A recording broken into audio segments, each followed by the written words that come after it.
Hello दोस्तों, आज के न्यू ब्लॉग में तो गाइस हर हर महादेव।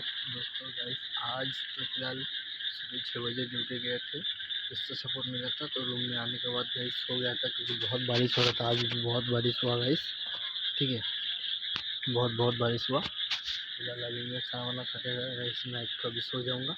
कल 6 बजे उठना है ड्यूटी में। तो फिलहाल आज थोड़ा लग गया प्यार में, एक दो दिन बाद काम पे चला फिर भी लगा गाइस, ठीक है। क्या बताऊँ, और हाथ से भी देख लेंगे अभी हालत कैसे है। ये तो खुल जाता तो चूल कट गया है, और फिलहाल अब क्या करें, कट जाएगा तो गाइस। अभी तो मैं सिर्फ जागा हुआ, अभी बज रहा है 10। तो अभी मैं सिर्फ बैठा हूँ बाहर ये लगाने के लिए मुँह में। ये वाला यूज़ करता हूँ गाइस, ज़्यादा दिन से नहीं यूज़ करता हूँ, 2-3 दिन से यूज़ कर रहा हूँ गाइस, ठीक है।